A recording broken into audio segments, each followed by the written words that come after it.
Hello, welcome everyone. We're just admitting folks. Bear with us, but thank you for attending today. We are going to try to start pretty on time. There's a lot of really wonderful information.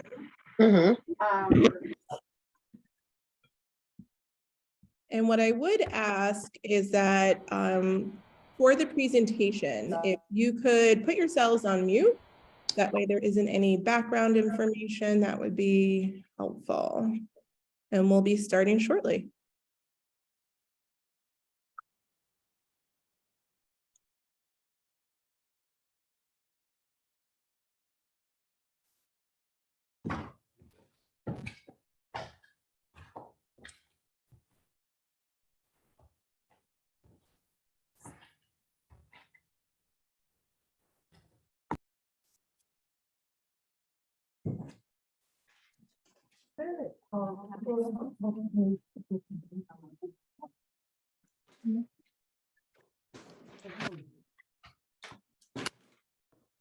Hello, welcome everyone.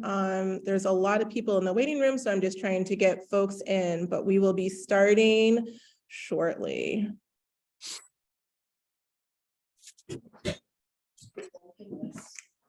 No, there is none. Oh. Jeff, if you want to make me a co-host, I can either let people in or also unmute folks. Thank you. My screen is acting a little slow. Also, hi everyone, I'm Nathaniel. I'm excited y'all.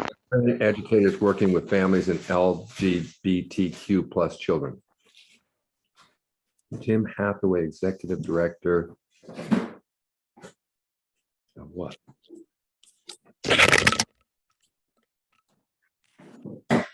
I don't know what the organization is. Hey folks, welcome. And once again, if you can put yourselves on mute, that would be really helpful.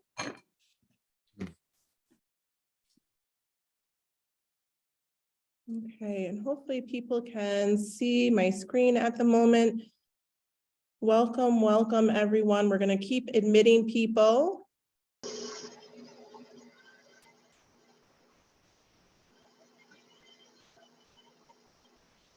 So today we are working with the New York State Parenting Education Partnership, and we're working with Nathaniel Gray, and we're going to be discussing parent educators working with families and LGBTQ plus children. We are going to get started because there's a lot of content. We'll keep admitting folks. This is recorded. It will be on the NYSPEP website to view later. So if folks are coming in late, don't worry, we'll have this recording for people, but I definitely would like to get started. Thank you. So I just kind of wanted to discuss a little bit about NYSPEP, the New York State Parenting Education Partnership. Hello. It is hello. Hello.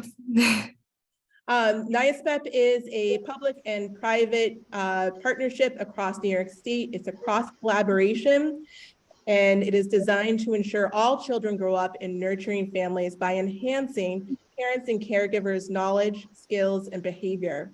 The New York State Parenting Education Partnerships informs and supports close to 1,500 Thank you, sweetie. program managers, researchers, policymakers to help improve evidence-based parenting education.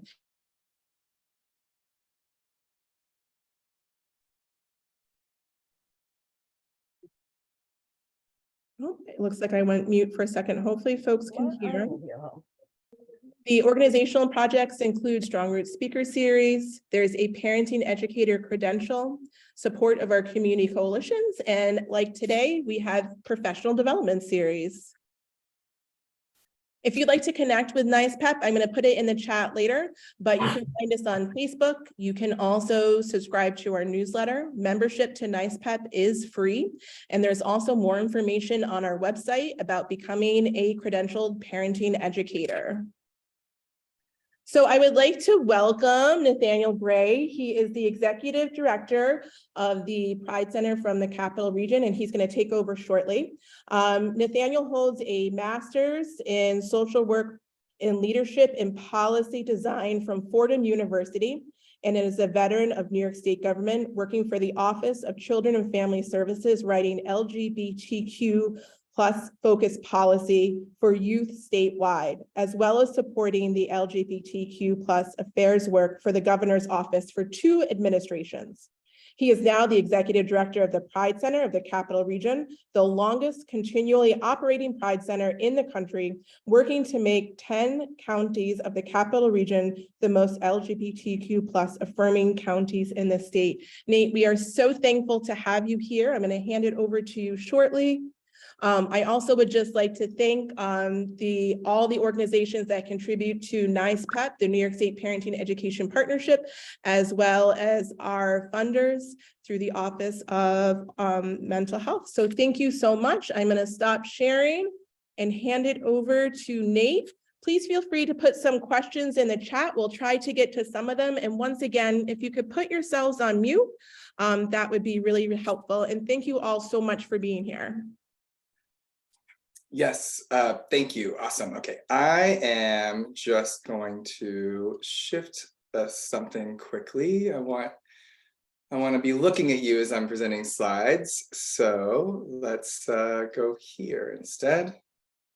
There we go. Hi, everyone. Again, thank you for joining this morning. I am so excited to have this conversation. It's something that I clearly enjoy talking about. I've made a lifetime out of it.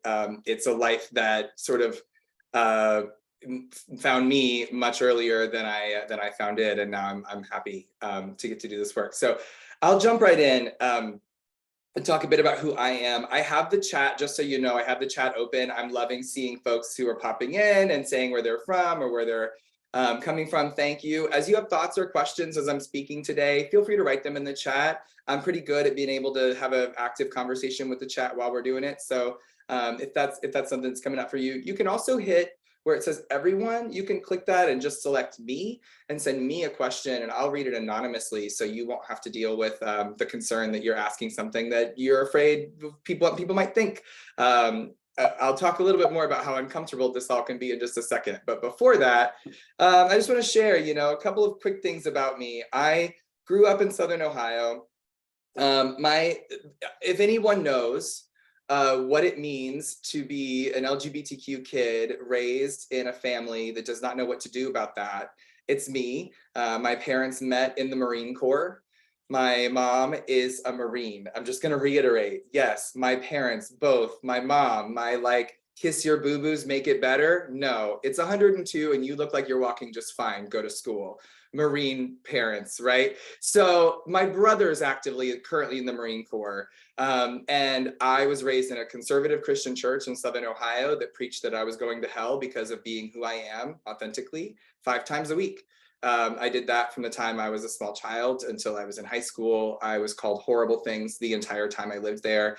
And a lot of that led me to what I now describe as seeking asylum to leave Ohio. And unfortunately, Ohio's gotten more conservative since I left, and it still feels less safe to move back and be close to my family. So I moved to New York City in 2002. I went to undergrad there. I did musical theater, loved it, really rolled around in the whole queer community, found family there, found space there, found a lot of fun there, and really enjoyed my time. I was also a drag queen. So there may be a photo of that later in here. If we have time, I'll show you. That I knew through all that performance work that I wanted to be helping. Like the fact that my parents are in the military definitely impressed upon me a life of service. So I got my degree in social work, thinking that I'd be a one-on-one clinician and just help one kid at a time. And what it really dawned on me in my work is that nothing has changed. The way that I was being treated in schools when I was 7, which was the first time I was called, and I do say these words out loud because if I had to hear them, we can all hear them as adults, but I was 7 when I was called a faggot for the first time, and that happened pretty much daily until I graduated high school and continues to happen to me today. This world has not changed in those aspects, and I knew something bigger needed to be done. I was very grateful to get the opportunity to work at the Office of Children and Family Services as a policy fellow for 2 years, writing policy. So if any of you are familiar with the foster care system or OCFS in general, and I see we have some folks there, there's actually a policy we put out in the summer of 2021, July. It's called the LGBTQ community practice model. And it really establishes the overarching framework and how we should be working with anybody within a system of care through OCFS, and establishes baseline expectations by age group, actually. So if you go into that document, you will see that there's a recommendation. You're working with a kid who's 0 to 5, and they're a little gender nonconforming. Here's something to be on the lookout for.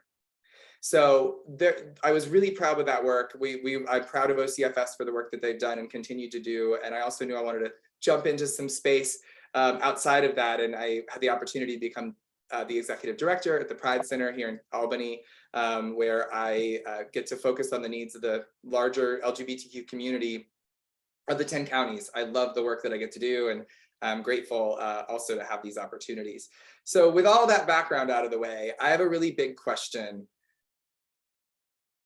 Do LGBTQ people exist? And like head nods are great. I welcome a yes in the chat, or you can raise your hand and say yes or no. You can also say no, that's fine. Okay, so getting a lot of yeses, seeing a lot of head nods. And I think that, you know, maybe I'm giving away the farm by having a whiteboard behind me that says it. But now I'm going to ask some less comfortable questions, some that you've all heard, some that every LGBTQ person has been asked. How do you know that LGBTQ people exist? Because what if it's all made up? What if it's a choice? If you're a child, you're told you're too young to know.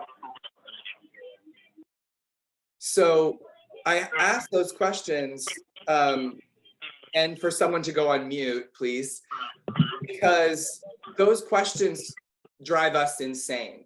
And I don't say that colloquially, like it makes us frustrated.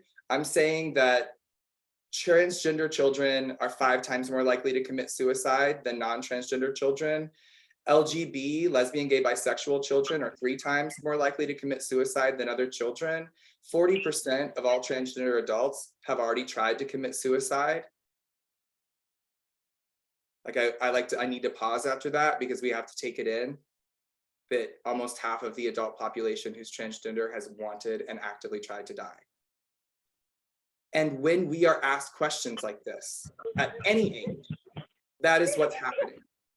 I ask it in sort of a more humorous way, like, what's a food you don't like? And for me, carrots. Like, tomorrow morning, carrots don't exist anymore. Great. Sorry for all of you who love them. I do not care. I hate carrots.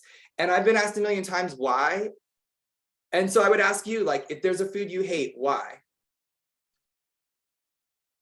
And you know that it's just because it's something. It's in your brain. You don't know. I think cilantro tastes like soap. It just is. That's just what it is. I don't like the texture of tomatoes. They're gross to me, right? Well, guess what? When I was about 6, I was pretty clear that girls were not it, and I thought boys were really cute. I have no idea why.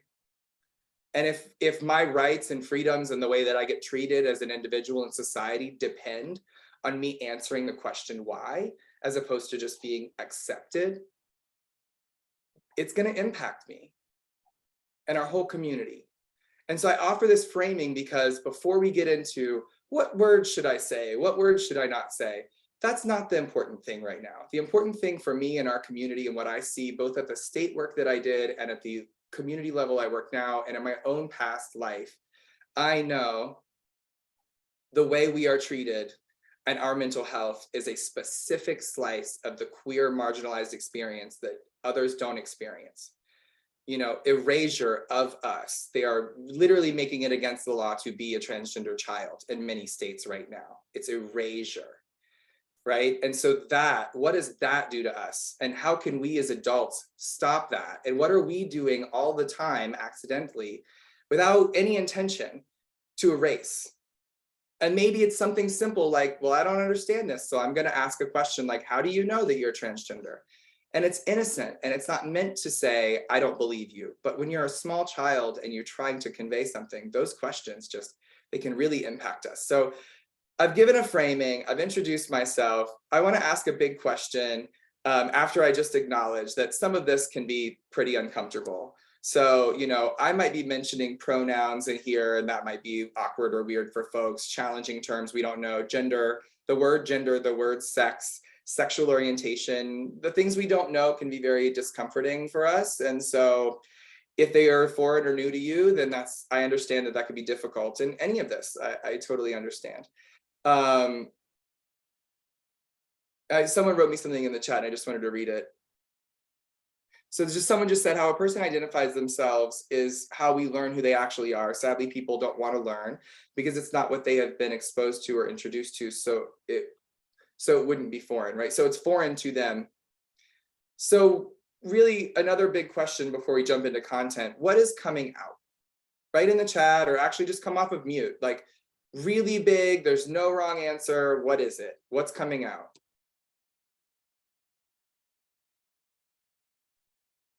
Announcing that your sexual orientation. Yes, so identifying your sexual orientation, great. Being honest about who you are in the chat, letting others know who you truly are, telling the world who you are, I'm loving these answers. Openly acknowledge your authentic self, sharing a part of your identity with you. Yes, being you. Yes, yes, yes, yes. So, for example, oh no, actually, that's all. Before I get to that, second question. Now, we all know the act. Who do we come out to?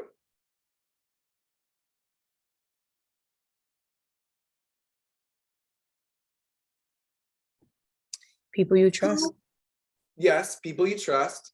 I'm seeing family, loved ones, the ones closest to you. Sometimes strangers, because you feel like that you don't have to worry about the feedback because you don't really know them. So you express yourself to somebody, just venting, and then you just go on. Yes, yes.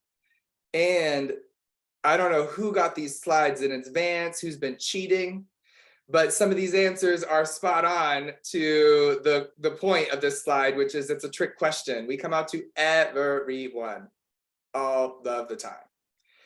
And I think that the reason that's important to acknowledge and tying it to our mental health. I'll give you an example of what I mean by everyone all the time. Because I see like in the chat, someone said it's a personal choice.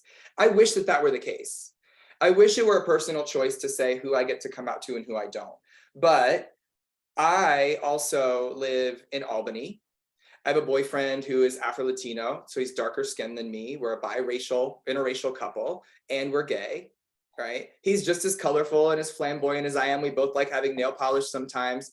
We don't feel comfortable holding hands in the mall. Now, anybody here was ever a teenager in the mall? And like, what's the point of going to the mall but to be there with your boyfriend or girlfriend and walk around and hold hands and whatever else? We are fully grown adults in our mid-30s who love each other and plan to start a life together. We're both social workers with really good hearts and we do a lot of good work. And the way we are treated as we hold hands in the mall makes us feel like we shouldn't. Because by holding hands, what are we doing?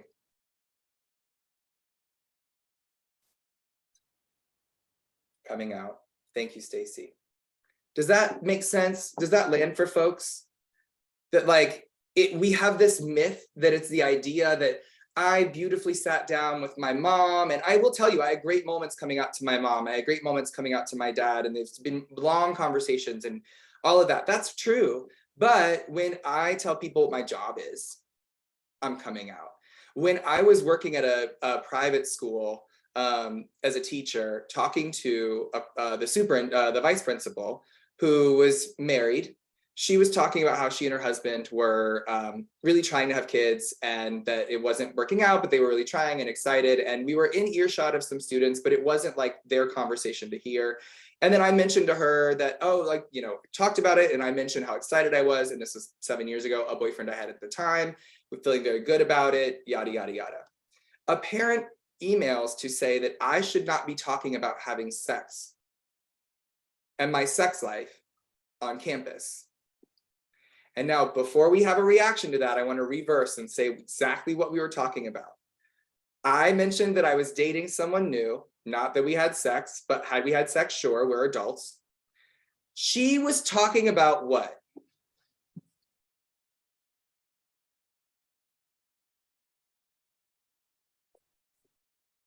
She was actually talking about actively, literally having sex. But she's married, she's a woman, she's married to a man, and it's in the sanctity of that marriage, and they're straight. And so her openly saying, we're trying to have sex a bunch, we're having sex all of the time to make a baby. I'm seeing someone, I'm over-sexualized. So we come out constantly, and we are told how people feel about our coming out all of the time.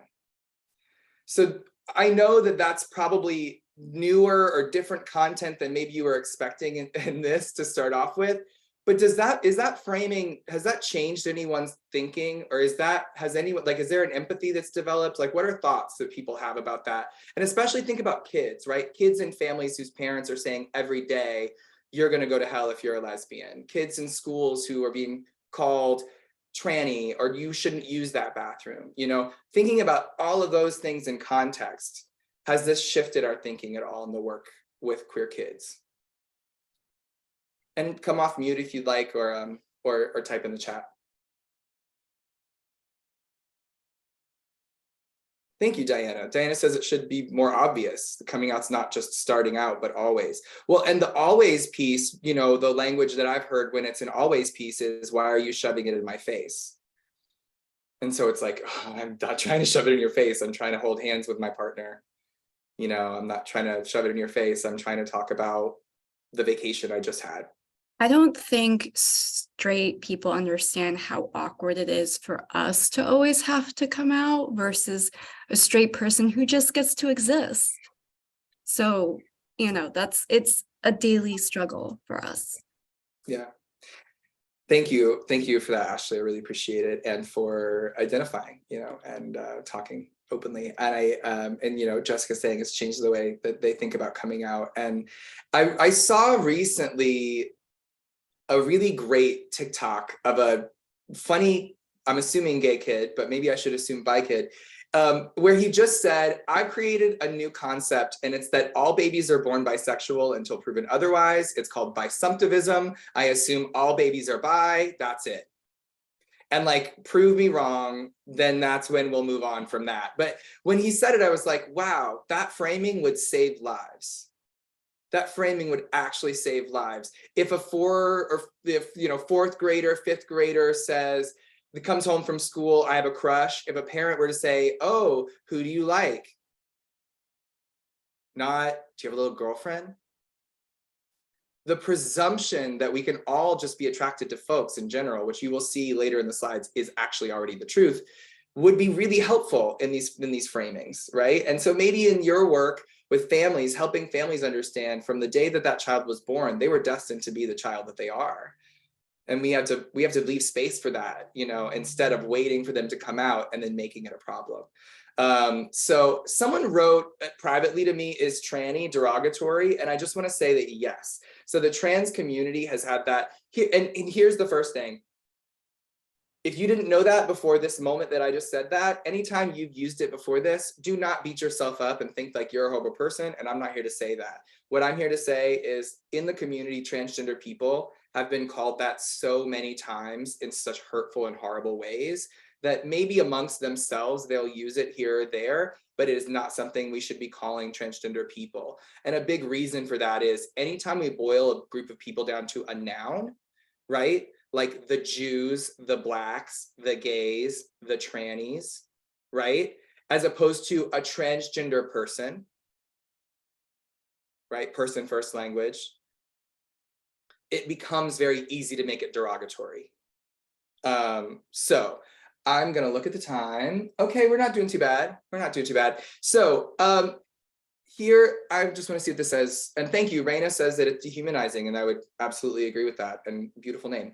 I'm an actively participating Catholic, and I've always struggled with the judgment. We have open conversations in our house about sexuality and gender, trying to undo the bias by seeing all people through God's lens with love. Thank you. I really appreciate that. Religion is something that has been very hard for me to make peace with in my life. And is a space that I personally don't need to occupy, but I also do know up here in this region, there are actually a large number of people who identify as LGBTQ and are also Christian. And those two things can combine. And the comparison I always think of is, you know, when my parents got divorced, which was in the early 90s, if we'd been going to church in the 70s or the 60s, my mom could not have gone back to that church, a divorcee with children. Like, she should have stayed with her husband, even though he cheated on her, right? So like, we've moved beyond other things before to accept that people are different than the expectations from thousands of years ago. And that also, I just want to make sure we're framing it as like, just in one religious context. There's so many religions that accept LGBTQ identities and cultures that accept and support LGBTQ people, that it's much broader. You know, we've kind of always been here. And that's really the point of this slide, is that, yes, Amy, you all are going to get the presentation. The point of this slide is that we all have a gender identity. We all have a gender expression. We are all assigned a sex at birth. We all are physically and emotionally attracted to people, and that those two things together usually is what we would call sexual orientation, right? So we all have all of those things. Every single one of you was born and the doctor checked M or F.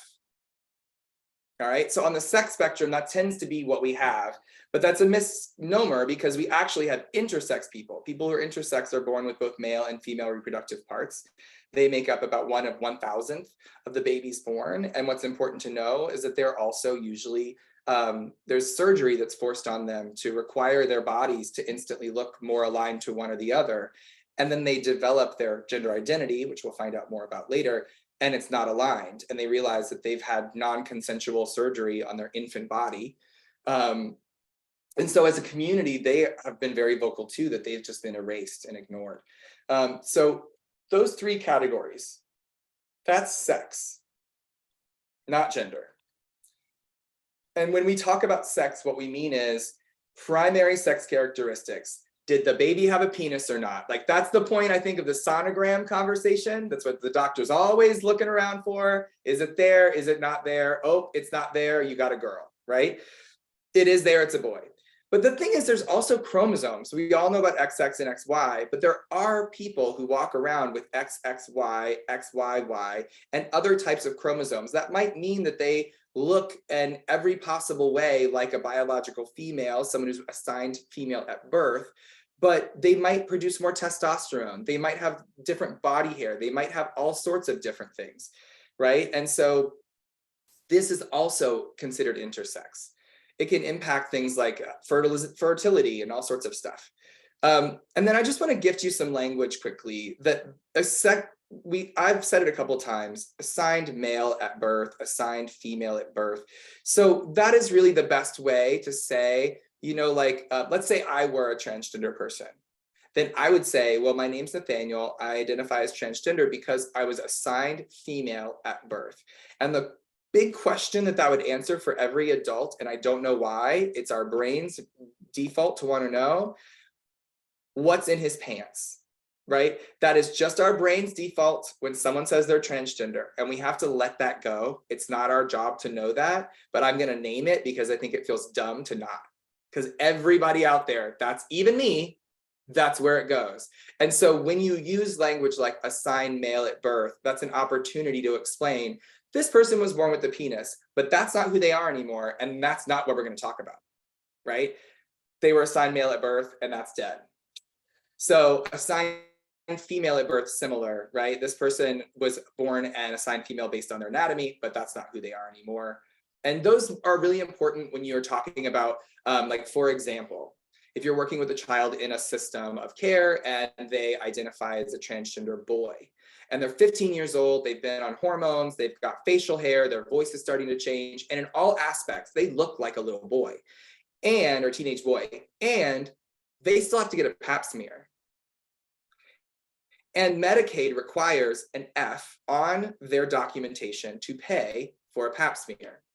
So language that you would use is, well, this kid in our program, Josue, he really needs to get a pap smear. And so he's assigned female at birth. So we're going to put F on his sex marker. He's not a girl, but F there because that has to happen for the purposes of insurance payments, right? Like that's how sterile it needs to be when we talk about it, as opposed to, well, when she was a little boy, okay, well now, no, we're already like taking her girlhood away and saying she was ever a little boy. She was assigned male at birth, right? So it can, last time, I swear to God, this is sex, okay? It's not gender. And you're going to see forms, your own forms where you work or elsewhere that say gender and then say MF. And those forms are all wrong, all of them, because gender is something else entirely. Gender actually forms in the brain, okay? So if you remember back to that little graphic I had, the sex assigned at birth symbol was a little DNA symbol, and it was over the genitalia area, reproductive area of the unicorn. The gender identity was a little rainbow cloud, and that was near the brain of the unicorn. And it's because gender identity actually develops in our brain from 2 to 4 years old. There's a science to this, which, by the way, if you've heard anybody talking about transgender girls in sports, I'm assuming that they don't know the science to this. They're probably just saying some nonsense. So when we ask big questions, we talk to people who understand the science of it. So how do we know that that's when this happens? Simple question. Has anyone ever been around a little kid who is 2, 3, 4, 5 years old, who suddenly knows that they have a penis, or that they have a vagina, or that mom has a vagina, and they're in the store and they say, did you know my mom is a girl and she has a vagina? Or does my teacher have a penis because she's a boy, right? Or he's a boy. Has anyone experienced that with little kids that age? Just any rambling conversations around that? Just a yes or a hand raise or something, just so we can all, revel in the fact that that's what happens. And exactly, right? I'm a big fan of like in the moment provable research, right? Like I don't have 2 to 4 year olds, but I've been around enough that I know this happens. The reason this happens is because they are grappling with the world, trying to figure out their gender identity. They're being told what you have in your pants is a penis, and that means you're a boy. Now that's true 99% of the time. And then 1 in 100 kids will go, well, that doesn't make any sense because I'm not a boy.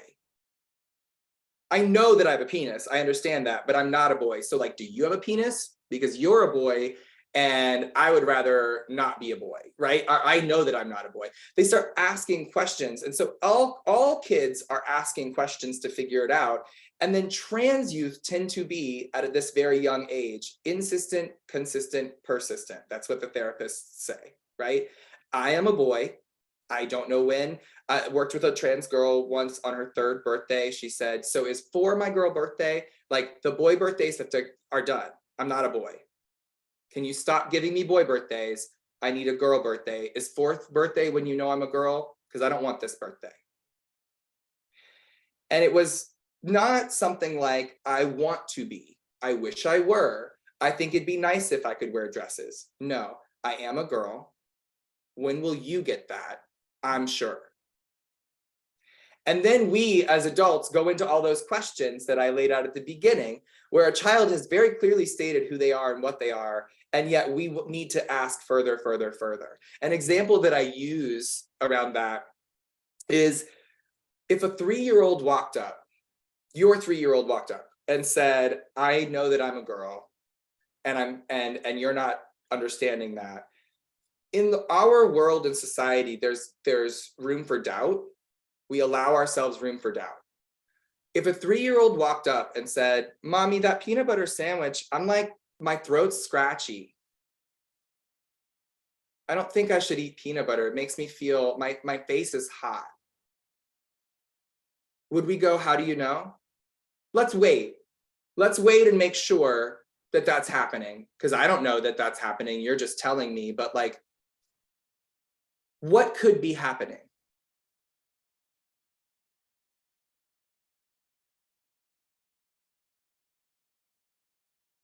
Yeah, the child could die.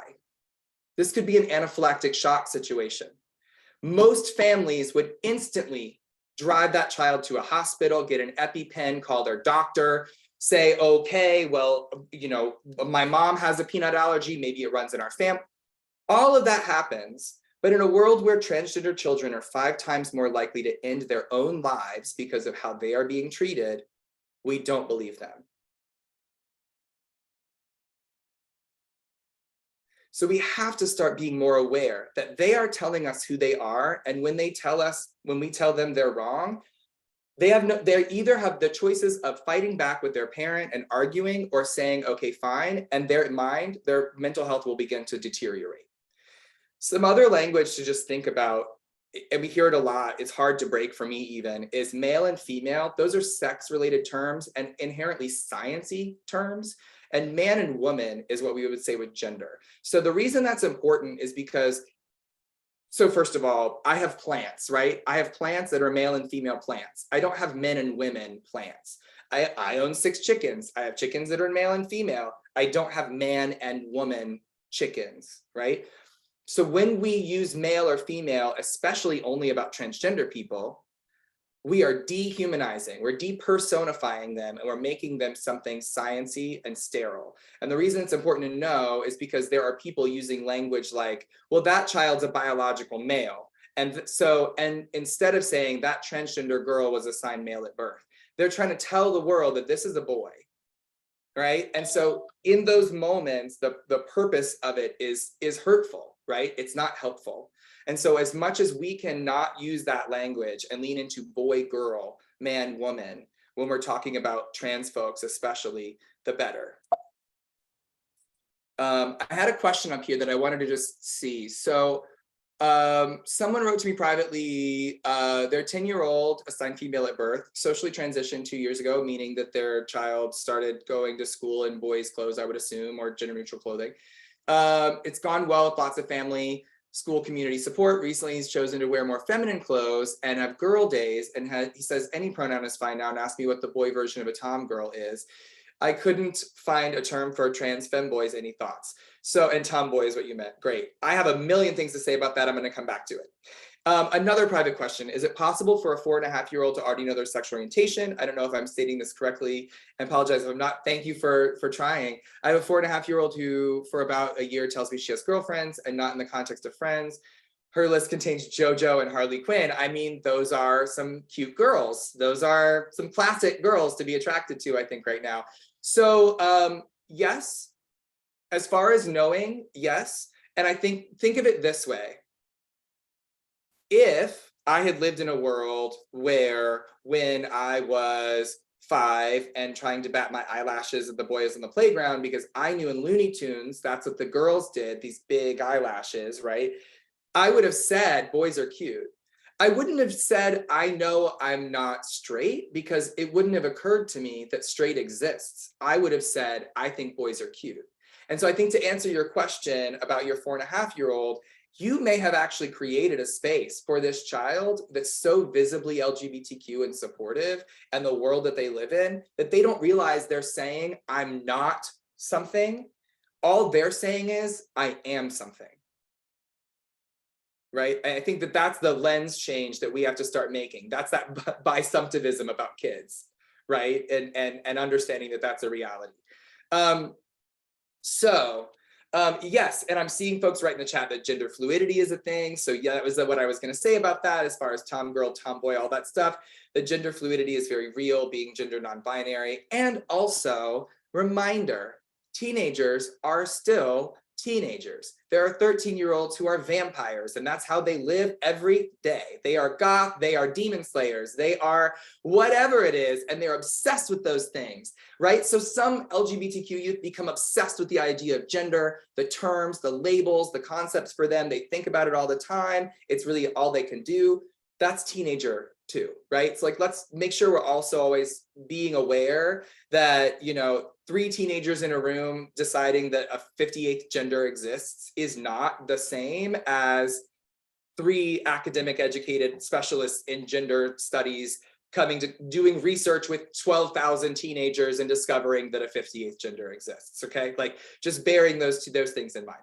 So I want to get to this piece, and then I want to jump to the sexual orientation piece, because I think it's just really important, these last two, to think about. So I put man, woman here as our gender identity spectrum, right? That's where we tend to think of it as being. And then I'm going to give you some more terms: transmasc and transfemme, or transmasculine, transfeminine. These are terms we use to describe a transgender person who has transitioned to a more masculine identity. So I'll actually more feminine, I'll use Laverne Cox as an example. All right, so she's a trans feminine person. She identifies as a trans woman. What's the problem with this slide based on what I've talked about already?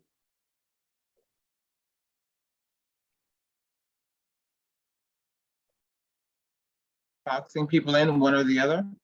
Woo-hoo! Yes, not a binary, right? Its gender is not a binary. And here's how I'm going to I'm gonna get us to think about this. What is your favorite fruit? And before you put it in the chat, I just need to know, is it an apple or is it an orange?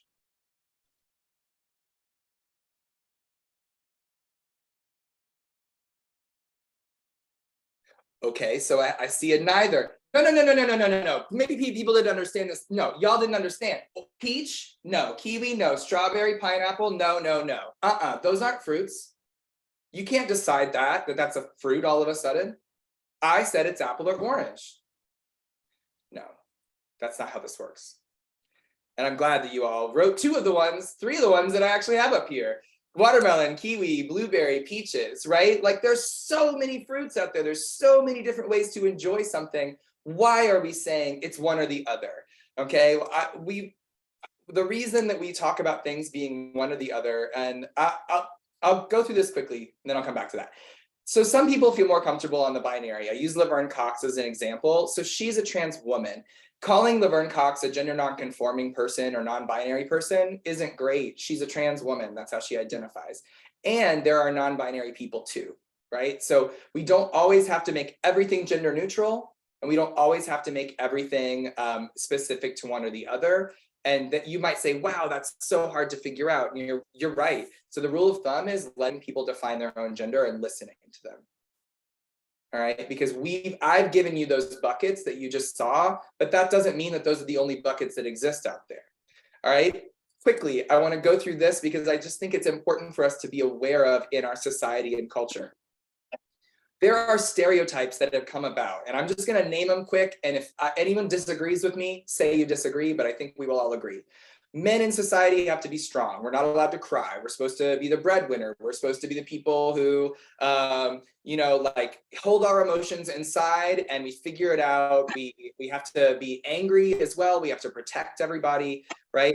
Women are supposed to be frail. Women are supposed to be helpers. Women are supposed to have children and raise them. Women are supposed to basically support their husband and be in the kitchen, right there, and be weak or be emotional. There's all of these stereotypes.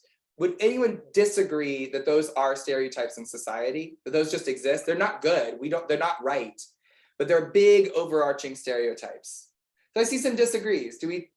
What other folks think? Exactly. Those are horrible, disgusting stereotypes. So I'm still seeing disagrees. So yes, so someone said TVs and commercials. So the reason that those stereotypes are important to be aware of is because when did you all learn about that? Like what class did you go to teach you those stereotypes? What manual did you read? Yes, so I love all of the people who are defending the fact that these are horrible stereotypes. And that's where I think the disagreement's coming from. And even like this is so 1950s. I agree with that. And when I Googled the words soap and boy, this is what I came up with on the right. And when I Googled the words soap and girl, this is what I came up with on the left. So we market things to girls that teach them to have bassinets, baby bears, pacifiers. We call them princesses. We give them glitter. We market things to boys with footballs and cars with a grenade, which actually is literally meant to kill as many people as it possibly can. And there's even this like meme about putting a dinosaur in your soap at home so these boys wash their hands.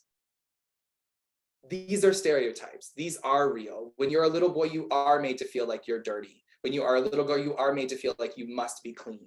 I have friends who have brothers where their mother was said, you can't have any scars on your face, but I don't care if your brother has any scars on his face. Doesn't matter.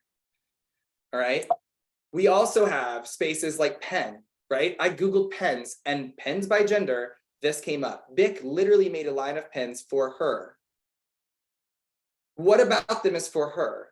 I love those colors. One of those colors is the shirt that I'm wearing right now, you know, but they're frilly and they're floral, or they're delicate, they're soft. And the boys ones, again, war, dinosaurs, Batman.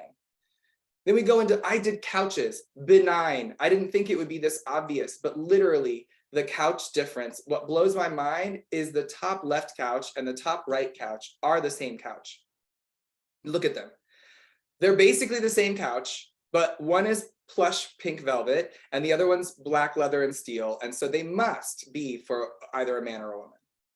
And I'm seeing in the chat, my daughter would get so upset shopping for shoes. She always wanted dinosaur shoes. So that's what she got, but they were always too wide. I have never, ever yet bought a pair of sandals in a color that I like, because men's sandals in size 11.5 are blue or black or gray. And I want them to be eggplant. I want them to be tangerine. I want to show up and turn the party with my sandals and not walk in and look like every other man who's been forced to buy blue or black or gray. Walk into the Gap. Walk into the Gap and look at the color on the women's side and the color on the men's side. This is how we're forced to believe, right, that we are as people. These things are in society. So when we think about our gender and our expression and how we express ourselves, it's dangerous when you break those things. It's dangerous for me to walk around with nail polish on because it increases the likelihood someone's going to call me a faggot. And it has happened several times here in Albany still, right? So we have to be more aware of how someone could be a fabulous drag queen and be all feminine and all glorious and also still be a dude, right? That's me, by the way, in case people weren't aware. All right, I did do drag professionally for 3-4 years in New York City. I did look like that, and I did love that life and experience, and I did take all of it off and put boring dude clothes on and leave, right? We are complex people who should be allowed to express ourselves with whatever colors we are interested in, with whatever toys we want to play with any of those things, right? So lastly, I'm going to hit the sexuality spectrum. And this one I think is really eye-opening for a lot of folks. So has anyone ever heard of the Kinsey scale or Kinsey, the work of Alfred Kinsey? All right, a couple people, awesome.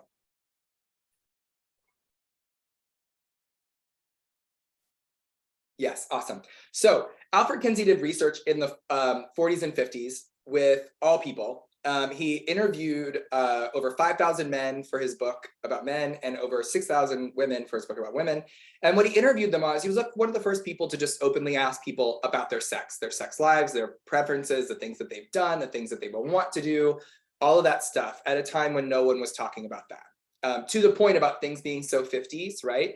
We would love to believe we've moved away from that. Well, I would love it if we were more like this kind of 50s, okay? So in the work that he did, a 0 was strictly heterosexual. I've never had a single thought, feeling, inclination toward the person of the same gender as me ever, not once in my life. And 6 was the opposite, right? I'm a man and I've only ever been attracted to men. I'm a woman, I've only ever been attracted to women. I've never once thought to myself, I want to be with someone of a different gender, all right? The vast majority of the people that he interviewed fell between 1 and 5. The vast majority of the people that he interviewed fell between 1 and 5. Look at the scale yourself. Do your own assessment. Ask yourself, are you truly entirely a 0? Are you truly entirely a 6? Right? Think about that. And the reason it's important that we have these conversations is because 70 years ago, more than 5,000 men, a third of them had already had sex with another man. I'm going to say that again. In the 40s, over 5,000 men, which is a statistically reliable and valid study sample size, a third of them had sexual experience with another man. So here's the thing about science and data. Unless, I don't know, it's become less acceptable for men to have sex with men in society over this time, I would say that that number must be the same today, if not higher. That's social science. That's what it is, right? Like, that's just how it is. If that was the case then, and they were more repressed and less likely to be acknowledging their experiences, how could it possibly have even gone down? So walking out of this, you should assume that 1 in 3 men have had sex with another man. That's why that 1 to 5 number is so real, not 0, not 6. For women, published 5 years later, over 6,000 women, 16% didn't just say, I've had an experience. They said, I want that life. I am bisexual. I am lesbian. Full stop. Again, this stuff does not just disappear. We are everywhere. We were born constantly. We were born in the 40s. We were born in the 1900s. We were born in the 900s, right? If I had been born in America 1,000 years ago as a feminine boy, I would have been born in the indigenous culture that found this country first. And then they would have raised me in this like shamanic role where I became a leader because I understood the experiences of all the people. That's part of some indigenous cultures, right? And instead, I was a 7-year-old who got called faggot. So I didn't change, and the fact that a little boy can be born and be effeminate didn't change over 1,000 years of time. Culture changed. We didn't even change from 70 years ago.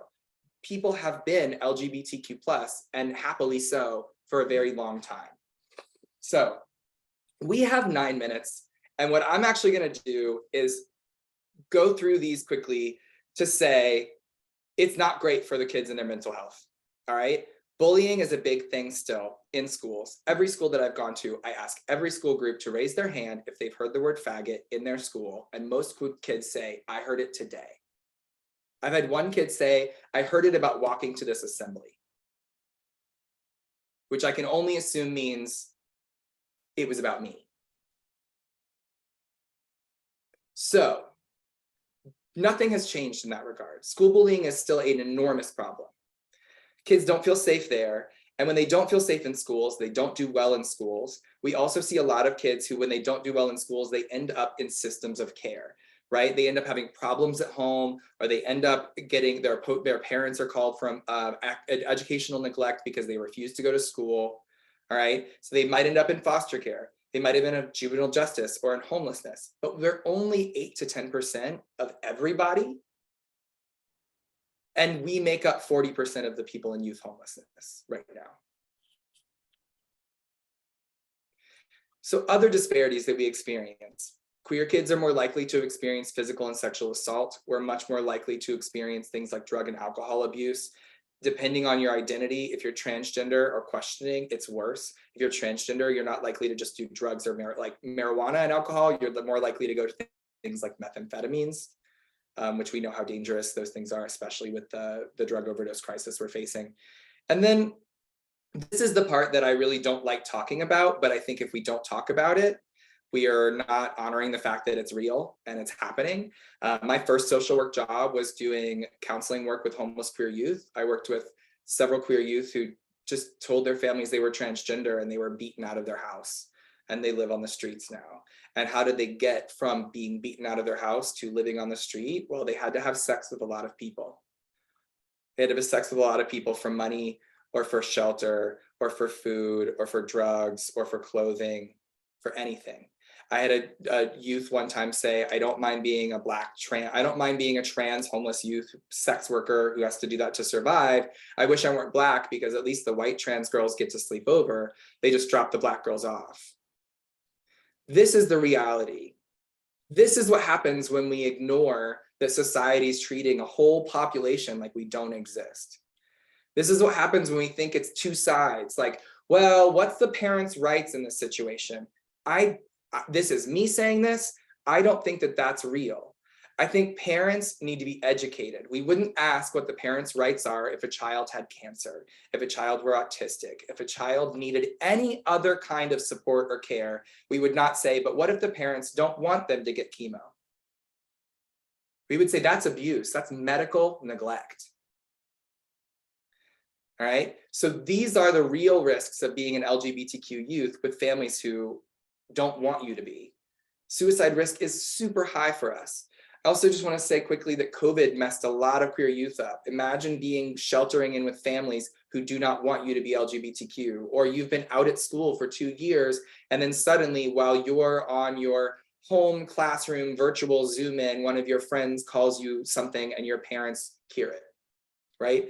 And then you're in a dangerous situation. So there have been all sorts of issues that COVID itself has presented with queer youth. And unfortunately, while I was working for the state through the COVID crisis, we saw an increase in youth homelessness on the ground level instantly, where families found out instantly, and within 3 weeks of the crisis starting, homelessness just jumped in major cities, Buffalo and Rochester especially. So what can we do about all this sad stuff, Nate? Well, one affirming adult reduces suicide risk for LGBTQ people by 40%. And guess what? That's you now. That's you. You have a superpower. You can reduce risk for queer people by 40% every single day. And how can I be affirming? Well, there's really simple ways to do it. We can do it visually. We can just be more educated. We can use our language. So physical space, how do we do this visually? You might have a rainbow sticker. You know, in my office, I've obviously got plenty of stuff. On your personal stuff, you might have pride swag, a t-shirt or a grocery bag or a lapel pin that when you go to Market 32 and you buy some stuff at the grocery store, you also have that rainbow bag there. So everybody in that store, every kid walking through sees that there's more than just someone on TV, right? Or a friend online that supports them, but actually just a rando in their neighborhood also supports them. That is important to our mental health. Pins, if you like drag queens or drag race, every drag queen has merch you can go buy. You can put bumper stickers on. I'll say at Pride this year, we're going to be selling a bunch of things like that at the Albany Capitol Pride on June 11th. There's nonverbal support, right? There's a rainbow object in the background of my window right here. There's signage. There's all sorts of things that we can do to try to convey passive support. Then there's also just knowledge, right? Knowing what's going on in the world. The Equality Act is an act that has been sitting in the House. It's passed the House. It's been sitting in the Senate for 4 years now. It would add LGBTQ people to the Civil Rights Act. It would mean that in states like Louisiana, a transgender woman could rent an apartment safely. Because right now in those states, they could be told, I'm not renting to a tranny. And that's 1000% legal. 1000%. I don't want you here. I'm not doing that. Get out of my store. Any state that does not have its own personal protection for LGBTQ plus people, we're not protected there. This would do it everywhere, but it hasn't happened. The might of the Senate will not move to protect us. Transgender girls in sports. I brought this up earlier. If you're going to talk about something, talk to the person that does it. So if any of you heard a conversation about transgender girls in sports, especially last year with all the commotion around Leah and the swimmer, right, at the NCAA, how many of those conversations were led and carried by transgender girls in sports? Not often. It's everyone else. It's a room full of white people talking about Blackness. It's a room full of men making decisions about women's bodies, right? It's a room full of people talking about me or other people like me, and we're not present for it. And who can rebut any of it? Who could sit there and say, you're lying? You're actually lying, right? So when you are trying to educate yourself on what's happening to us, ask us, right? Find articles that are written by transgender people who actually participate in sports, and not just one that maybe serves the purpose of one thing. Read many. You know, it's a complex issue.